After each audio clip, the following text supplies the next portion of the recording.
Less time with consumption, more time with creativity. I'm a highly creative person, but I'm not particularly good at some of the things I do. But I make art pretty much every day. I write poetry every day. I'm writing articles. All of this is free. This kind of birthing of energy that's positive is going to resist that collective contagion. There is a collective contagion. I can have my own immunity. From the news team at LinkedIn, I'm Jessi Hempel, and this is Hello Monday. So by now in our lives, most of us like to think that we know who we are, right? We know the stories about ourselves that we believe to be true. I'm a good writer. I'm really bad at math, economics too. I'm a great friend, a super listener. I probably wouldn't make a great manager.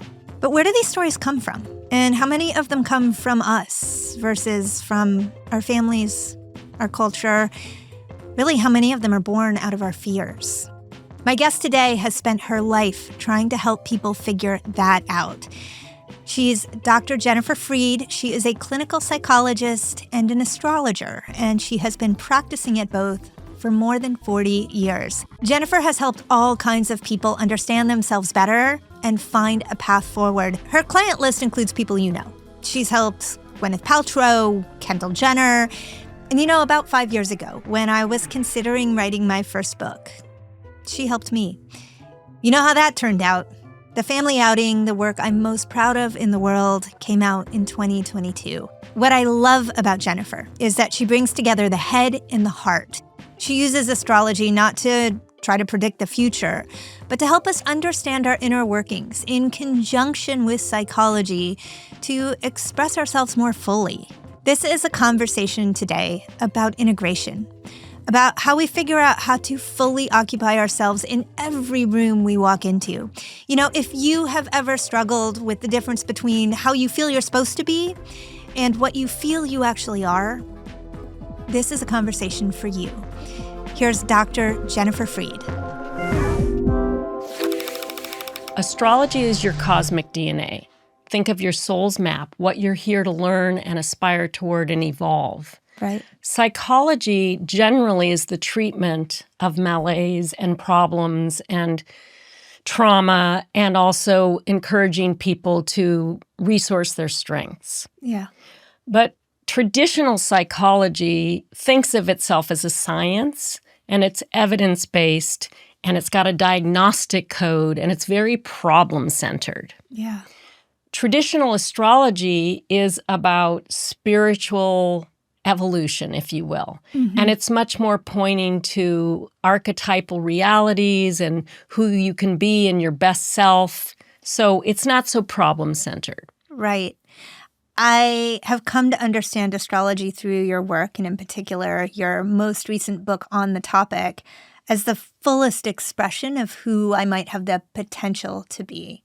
It doesn't necessarily mean that I will realize that fullest expression, though, right? Right. Well, I really believe that we have the map and then we have free will. How we travel is entirely up to us. So here's the potentials. I call them your divine potentials, right. Your divine possibilities. I can muck it up any way I want. Talk to me about the free will part. Well, I can use my own chart as an example. I have what's called Saturn conjunct Mars in the first house. So that could be at its lowest skillfulness, a very obstinate, very willful, forceful, determined nature, but it could also be like running tires in the mud. Yeah. And or at its highest expression, it can be extraordinary self-discipline toward a goal. Yeah. And when I was younger, let me tell you, I played out the dark side of that Saturn-Mars. Right. And then as I grew older, I'm really one of the most disciplined people I know. And it comes, I wouldn't say easily, but it's such a self-reward that I do it very well. The struggle isn't there. No, there's no struggle because I would say to anybody, after a year of being very self-disciplined, it's so inherently gratifying, I wouldn't do it any other way. Okay, so I had a guest in here maybe a year ago who I discovered was born on the same day and the same year as me in the same state. Not the same town, but the same state. I'm curious why we didn't have more similar paths. Well, the time of birth is everything. So if you know your exact time of birth, that will cast a certain natal chart. Yeah. Because when the exact birth time is known, it tells you the very areas things will be worked on. So some people may need to do a lot of work on relationships, and other people, their assignment may be career, or other people, their assignment may be home and family and real estate. Yeah. It's very specific. There are two places I can take our conversation. We can actually dig into some chart-specific things. We could talk about my own experience, or we could go broader and talk about the sort of larger moment that we're in collectively. Let's do both. Let's start with the larger path and go back down, drill down. So we are in, as everyone sees, quite a collective possibility. We shifted into something called Pluto in Aquarius, which is the deepening intensity of our collective karma. Where are we all choosing to go as humanity? It's humanity in crisis, but humanity in possibility. And so we're all noticing the intensity rising and trying to decide, where do we stand in this crisis?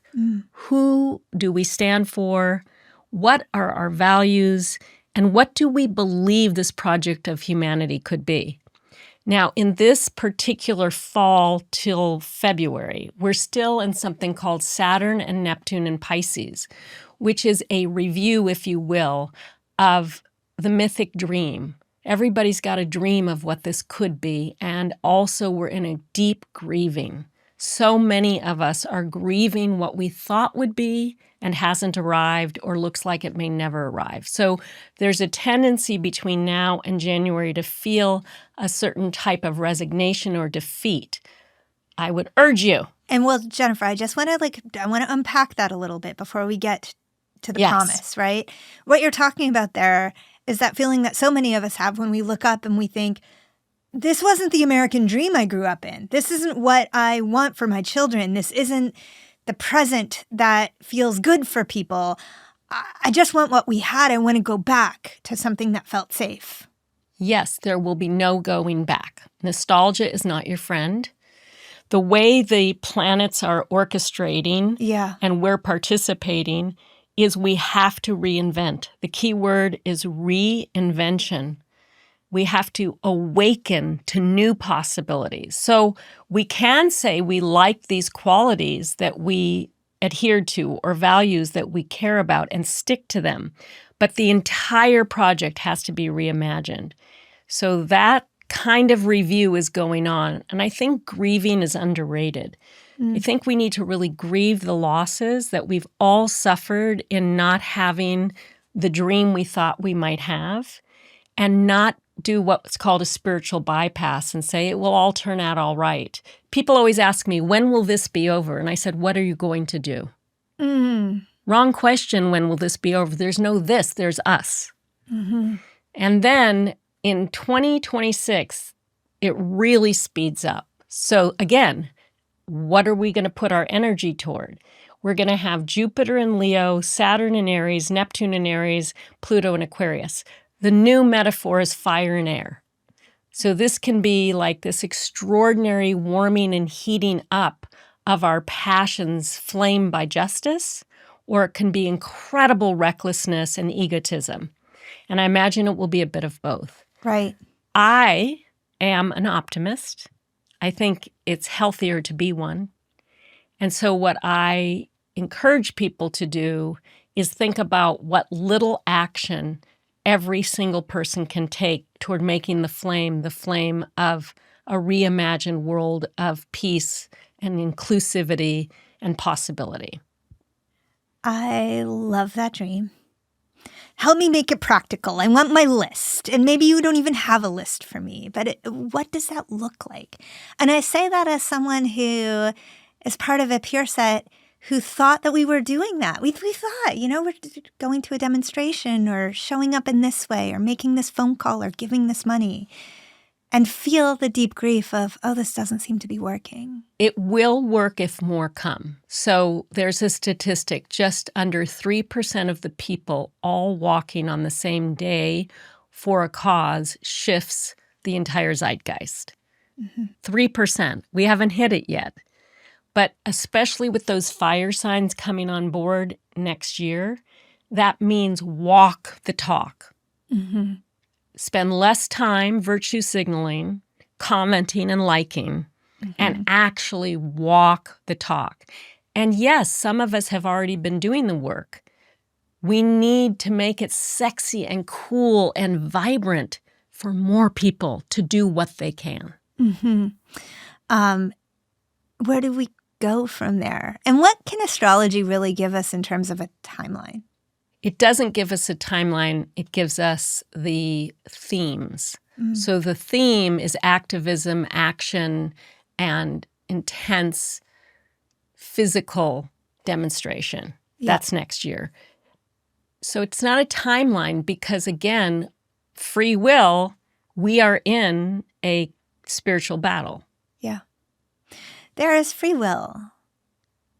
But I also have a sense that, and forgive me, I'm going to get the words wrong. I'm just going to try to explain this. I also have a sense that we humans are so influenced by the people around us. I'll give you a very straightforward, somewhat boring example. My wife and I went out shopping for a car, and we read Consumer Reports, and we looked online, and we spent a lot of time thinking about safety and the things our family needs. And then we went out and bought a car, and we brought it home, and we looked around, and we realized that 65% of the people in our neighborhood had the same car in the same color.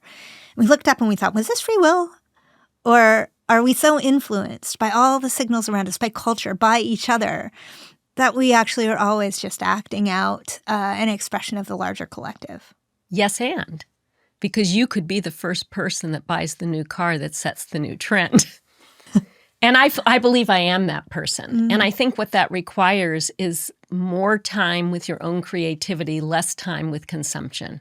There's an equation I really believe changes the entire path of humanity. Less time with consumption, more time with creativity.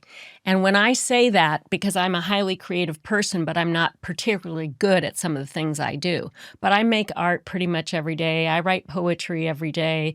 I'm writing articles. I dance. All of this is free. Yeah. We have free enterprise in a new way. And I think this kind of birthing of energy that's positive is going to resist that collective contagion. There is a collective contagion, but I can have my own immunity. And the path to building your own immunity is creative expression, absent the need to value it. Okay, so this sort of steps back into what capitalism tells us about creativity, right? Which is capitalism is the way that we know if something is good or something is not good. Will somebody pay for it or will they not pay for it? And so many of us, and maybe this is the New Yorker in me, so many of us value our creative expression according to whether it is good. How do you step away from that? I really enjoy the act of creating itself. It's like peeling it back to when you were little. Yeah. Hopefully. Okay. We just messed around. And it felt great. And nobody was evaluating. Nobody was giving grades to that. That's before school. And then we get institutionalized, and then we're indoctrinated, and everything becomes about approval. Yeah. But I am not basing my creativity on approval. I'm amazed when people like it. Right. Thrilled, pleased. Right. But I'm also not setting out for them to like it. Right. People are fundamentally relational. I spend a lot of time thinking about that quality, in part because I spend a lot of time thinking about what sets AI apart from humans, right? It's a big conversation in culture, and when we go down that path, we kind of get distracted by like thinking, well, it's more intelligent in this way, it's more intelligent in that way. But I don't think so. I think one fundamental quality is that humans are relational by nature. There's something we need from each other in order to continue to exist and grow. Technology is not. So then I think a lot about, okay, well, what is the quality of that relational interaction that we need to be cultivating? And when you describe your creative practice, I think, well, okay, that's you and alone, right? Actually, it's not you alone. How do you create a community, a relational community that supports that creative practice? Well, I have many ways because, again, I'm an influencer. So in the true sense of the word, I have a chain of writers that I work with, a chain of artists that I work with. And so we put our work out to each other as an appreciation and a gift, not to be evaluated. We're not doing reviews of each other's work. We're sharing to connect. And these are women primarily that are all over the world.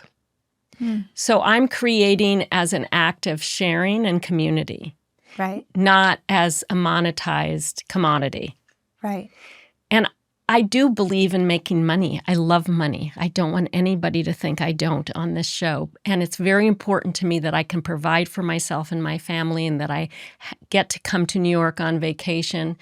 But I don't want money to be the driver of my creativity because then it becomes deadened and it becomes sanitized. And that isn't creative. That's something else. Okay, so that leads me to your current project, which I've been watching unfold. You and I've never spoken about it. But you write books that sell very well about your professional life, which we care a lot about psychology and astrology. And recently, I think I heard actually that your agent came to you and said, let's do another one of those. And you checked in with yourself and said, my compass isn't saying that. I'm going to write a fiction book. And so you have been writing a piece of fiction and publishing it digitally. And I'm curious what success looks like for you with that project. Well, this is where I get to be really vulnerable with your people because I wrote this book. I had no idea how to write a novel, but I'm one of those determined people. I'm going to do this because I had done very well with nonfiction. And I started writing it, and I had a friend help me edit it, and then I thought it was going pretty well, and I said, what do you think? She goes, I think 3 of your friends would read it. And I was so humiliated and embarrassed because it wasn't very good. So then I hired a story editor, and I took a lot of feedback because it's very difficult. I don't like to get critical feedback, but this person was persnickety. And I really worked on it. And then I created this book called Beyond Aquarius, which combines a little astrology with a romance novel. And it's been so well received critically, like rave reviews it won an on award. Google. I won the best award. digital some award. But the funniest part is it's doing so well with rave reviews and hardly sells at all. So on the ego level, it's a bon. But on the fulfillment level that I did something I believed in and people enjoy it, I'm so happy. Yeah. But luckily, I didn't write that novel to make money. I wrote that novel because I was in a time of despair and I wanted to write something that would bring my own heart a fullness. And has it accomplished that for you? Completely. And especially, I was telling my friend last night that even though it doesn't sell well, my sister-in-law called me crying because she loved it so much. She just kept gushing about it, and I went, well, there's somebody loves the book. You know, it's just as a writer, it's something when somebody really is touched by your work. It's incredible. And in fact, when I wrote my first book, the advice I got from a very accomplished professional friend was, don't look at the sales numbers. Choose before you publish the book what success looks like. And if you can, make it around like what impact looks like for you, and then only pay attention to that metric. So to come back for our third leg of the conversation, just because our listeners know me very well and have known me for 7 years, you and I spoke 5 years ago, and then we spoke again this summer as I was at a crossroads and beginning to think about, okay, well, how do I propel my own gifts forward in a meaningful way? And I am now seeing you several months later. We have not spoken at all since then. And I'm just going to tell you right here in front of everyone, the thing that I most wanted to do, that I have been very public about wanting to do, I've talked to everybody I know about, is I want to write a book. I want to write a book right now about a thing that I can't stop thinking about. The idea will not go away. But I'm going to give you every reason why it hasn't taken shape. My kids keep kidding. They take so much time. You wouldn't even believe. My agent, who is wonderful, loves the idea, but is like, come back to me when you have a book, a path, a way to tell the story about the idea. And my full-time job is actually incredibly compelling. I can't imagine stepping away from it right now. When you and I spoke, we spoke about there being like a window of time to realize this idea. Yeah. And that window of time was really from around mid-September to around mid-December. And I'm finding that deadline, that pressure has materialized as a deadline for me. And that my mind has taken that and said, well, if I haven't gotten it figured out by December, I guess I'm not going to express myself in that way. Well, how are you stopping yourself from doing the project as it occurs right now? I think that I have a story that says, like, I don't know the structure for how to tell this story. And therefore, I don't know where to begin. So I'm not going to begin. I don't know where to begin. Okay. Well, you strike me as somebody that really likes to have things together before you approach anything, but maybe doesn't ask for help as much as you need to. Have you been talking to my wife? No, but this is just me being with you. And mostly what I would say, I think we need to lean on each other more. Like, I hope when I said that story of my novel, I didn't know how to do it. So I hired a story editor. And it was brutal because I felt like a beginner and it was humiliating. Yeah. But then it was so satisfying to learn something. So here you are, an expert in your field, and maybe you don't know how to do this and you need help. I think you're probably right. I think there's something so stubborn about me that I'm like, but I don't even know where to go for help, right? That's kind of bullshit, though, I was going to say, you're the one on this podcast. That couldn't be farther from the truth. Yeah. You could ask... I could think of two people right now that you could spend a 40-minute conversation with and would totally help your mind untangle the structure. Yeah. Okay, so the other pretend limitation that I have that I share with you because I know that I'm not the only person who's had this is the limit of time. Yes. I live in a paradox. That paradox says I will be an incredible parent to my two children, one of whom has pretty significant special needs. And the other truth is that I will be a writer. I cannot not be. Yeah.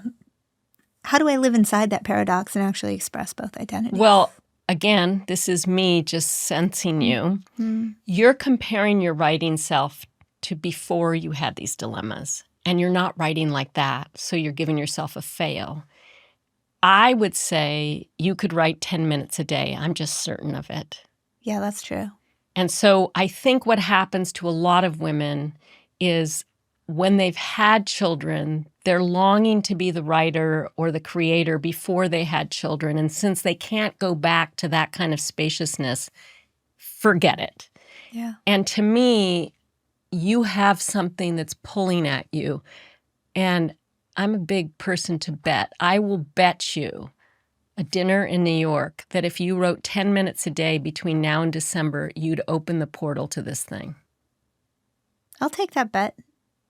10 minutes a day. I really believe this is why I'm so disciplined, because I wasn't a good sit-down meditator, and I know meditating is good for me. So then somebody said to me, just give me 5 minutes a day. And I thought, I can do that. Yeah. And once you do 30 days of 5 minutes a day, like you're in. You haven't opened the door yet. It's all in your head. That's not the best place for it to live. I love that. So then to bring us full circle, that beautiful advice, does it come from Jennifer the psychologist or Jennifer the astrologist? Well, I can't distinguish anymore who's who. So I would say I'm the blend. And that advice comes from the old woman. You know, I think there's something that I really want your people to think about.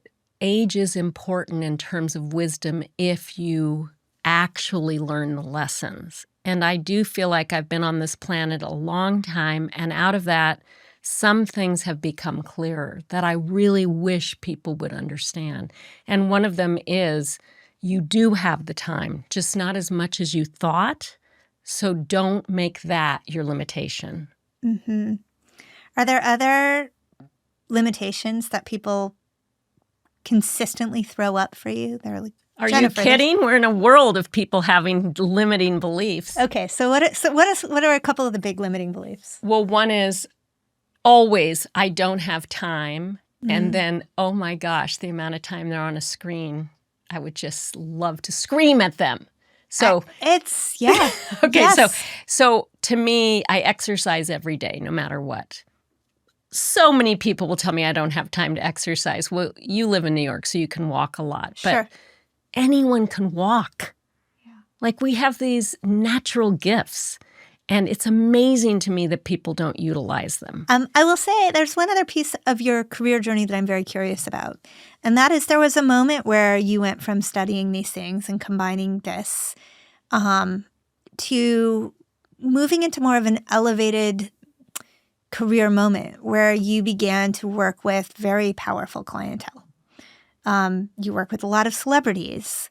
And I have two questions about that. I've never been one to be all that drawn to celebrity for the sake of celebrity. But are there problems just like ours? No. And yes, privilege has its own problems. Sure. But I want to say two things about that. My partner, Rendy, love of my life, she and I created a nonprofit back in 1999 called AHA. It's since served 75,000 families and teens and teachers, and it was created by us to end racism where we could, to help teenagers have healthy relationships and connect across all beliefs and demographics, and do it through mutual investigative joy. And it's been in a very powerful nonprofit, AHA. So I want to say that in context of that's working with many of the most marginalized youth and staff. And then at the same time, my business took off thanks to Gwyneth Paltrow and Elise Lunan in Goop. And I have a clientele of the most influential people in business in the world. So I have this purview that I don't think many people have of working with the most disenfranchised and oppressed and the most privileged and many billionaires. Somehow I always end up with billionaires. And it's incredible to me because, yes, the human condition is the exact same. What do people suffer over? Love, meaning, health, purpose. Across the board. Nobody gets away from those issues. But sometimes I'm talking to somebody about why they didn't get the $80 million deal and only got the $40 million deal. And then on the other hand, in my nonprofit work, we're talking about immigrants that are being targeted and hunted down. So it's such a strange and interesting life to be feed in all the worlds. And yet our suffering and the points of conflict we choose to investigate, we need to investigate, always boil down to those four things: love, meaning, health, and purpose. Always. That was Dr. Jennifer Freed. You can subscribe to her Substack, buy her books wherever books are sold, and certainly check out her new novel. It's a great read. If you take one thing away from today, I want you to take this idea that the antidote to consumption is creativity. If you feel overwhelmed by everything flying at you in the world, this is your invitation to turn off your phone. I mean, heck, turn off me and turn inward. Figure out what you can make. Don't do it because you want it to be good. Don't even do it because you want it to be read or consumed by other people. Do it because it is the expression of yourself. Go be bad at dancing, be bad at painting, be full. Okay, we're going to talk about all of this on Office Hours this week.